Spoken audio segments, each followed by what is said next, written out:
योगी संवाददाता हमारे साथ जुड़ गए हैं। तपस, ये तस्वीरें बहुत कुछ बयान कर रही हैं। इस समय प्रधानमंत्री नरेंद्र मोदी अबू धाबी। देखिए जी, अगर तो इंडिया के प्राइम मिनिस्टर का इस्तकबाल इतने शान और शौकत से किया गया है, तो जहां तक मुझे लगता है कि India is a big market. India बहुत बड़ी मार्केट है उसके आबादी के रकबे के लिहाज से। तो पाकिस्तान को इन सब लोगों ने मिलकर 40-70 की दहाई के बाद जिस खाई में फेंक दिया है, मुझे खदशा है कि हमारी चीखें भी बाहर ना आएंगी अगर पाकिस्तान की अवाम और अहमदारों ने रोल अदा ना किया।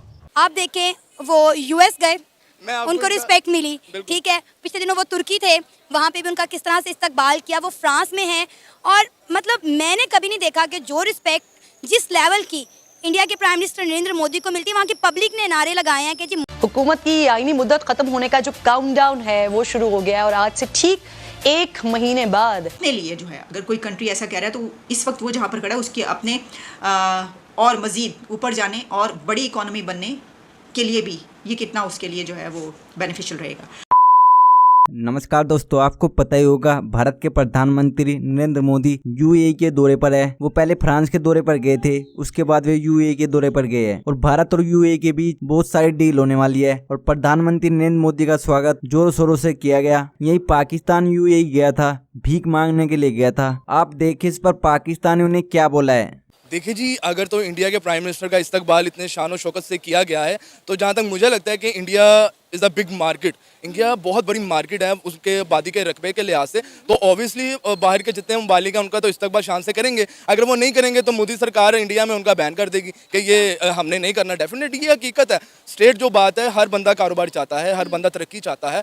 तो जब उनकी वहाँ पे कोई चीज़ लॉन्च होने से पहले बंद हो जाएगी तो डेफिनेटली वो उनको सपोर्ट नहीं करेंगे। इंडियन इतने अपने सरकार की वो बात मानते हैं जिनको कहते हैं मोदी सरकार। अगर बात कीजिए पाकिस्तान की इंसल्ट करवा के आए हैं, जैसे हमारे प्राइम मिनिस्टर शहबाज शरीफ, अगर मैं कहता हूँ कि बिया स्पॉट इमरान खान मेरे लीडर हैं, मैं उनको मानता हूँ कि वो एक अच्छा लीडर है, अगर वो जाते तो शायद उनका इस्तकबाल मोदी से भी अच्छा होता। जैसे वो अपने क्या कहते हैं उसको, जब कुर्सी पे मौजूद थे उन्होंने चाइना का किया दौरा, तो आपने देखा होगा कैसे प्रोटोकॉल दिया उन्होंने। एक वज़ीर आज़म की गाड़ी उनको पिक करनी आई है। ये बंदे बंदे का भी फ़र्क होता है और इमरान खान साहब ने बाहर के मुल्कों में अपनी इज्जत बनाई हुई है, नो डाउट।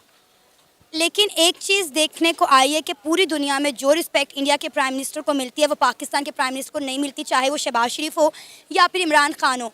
आप देखें, वो यूएस गए, उनको रिस्पेक्ट मिली, ठीक है। पिछले दिनों वो तुर्की थे, वहाँ पे भी उनका किस तरह से इस्तकबाल किया। वो फ्रांस में हैं और मतलब मैंने कभी नहीं देखा कि जो रिस्पेक्ट जिस लेवल की इंडिया के प्राइम मिनिस्टर नरेंद्र मोदी को मिलती है, वहाँ की पब्लिक ने नारे लगाए हैं कि जी मोदी है तो मुमकिन है। हमारे लिए तो चोर चोर के भाई नारे लग रहे होते हैं। अच्छा, इसमें पता क्या है, इसमें ना एक आपको छोटा सा बता देता हूँ। अब मिसाल के तौर पे मैंने आपसे पैसे उधार लेने हैं। अच्छा। आप मुझसे इधर उधर जाएंगे, नहीं देने।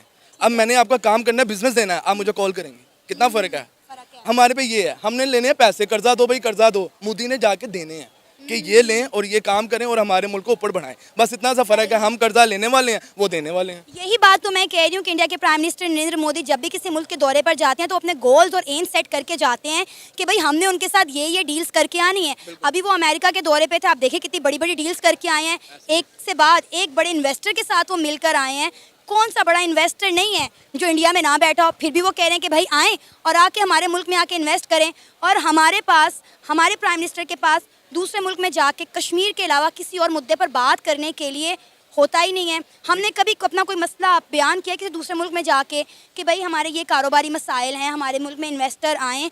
कभी नहीं। अपने लिए जो है, अगर कोई कंट्री ऐसा कह रहा है तो इस वक्त वो जहाँ पर खड़ा है उसके अपने और मज़ीद ऊपर जाने और बड़ी इकोनॉमी बनने के लिए भी ये कितना उसके लिए जो है वो बेनिफिशियल रहेगा। अच्छा, अब आखिर में ज़रा बात कर लेते हैं क्योंकि हमने इसके ऊपर उन्होंने क्या पॉइंट्स किए।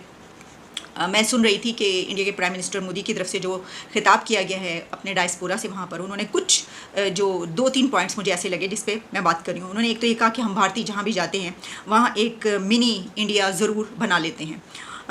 और वैसे ये मैंने वाली बात, इस तरह की बात जो है वो मैं एक दफ़ा देख रही थी सलमा हाइक का इंटरव्यू, तो आप जानते हैं कि जो मैक्सिकन्स होते हैं और जो अमेरिका में इस तरह के लोग हैं कि जिनका ख़ास कल्चर है और उनका जो फूड है वो भी ख़ास है, तो वो भी यही कहती हैं कि मैं जिस जगह पर जाती हूँ तो वहाँ पर मेरा पूरा किचन साथ चलता है और वहाँ पर पूरा एक मिनी वो मैक्सिको बन जाता है, क्योंकि वो अपनी ही फूड खाती हैं और सब करती हैं। तो मुझे एकदम से वो याद आ गया। लेकिन ये बात ठीक है कि इंडियंस जहाँ जाते हैं वहाँ पर एक मिनी एशिया बन जाता है, बल्कि मैं तो ये समझती हूँ कि पाकिस्तानी और इंडियंस पूरी दुनिया में जहाँ जाते हैं वहाँ पर एक मिनी एशिया बन जाता है। क्योंकि आप देख लीजिए कि अमेरिका से लेकर और यूरोप तक कहीं पर चले जाएं तो हर मुल्क के अंदर कोई ना कोई, बल्कि कई एक ऐसे सिटीज़ हैं कि जहाँ पर बड़ी तादाद इंडियंस की भी है और पाकिस्तानियों की भी है। और बल्कि यूके में तो एक पूरा एरिया ऐसा है जो सिर्फ सिखों का कहलाता है कि वहाँ पर इतनी बड़ी उनकी कम्युनिटी है। तो ये तो है। और क्योंकि कल्चर जो है यहाँ पर तो सिमिलर है ऑलमोस्ट, बाकी वहाँ से क्योंकि डिफरेंट होता है तो इसलिए वो नज़र आता है कि ये तो पूरा कोई और यहाँ पर जो है कल्चर नज़र आ रहा है।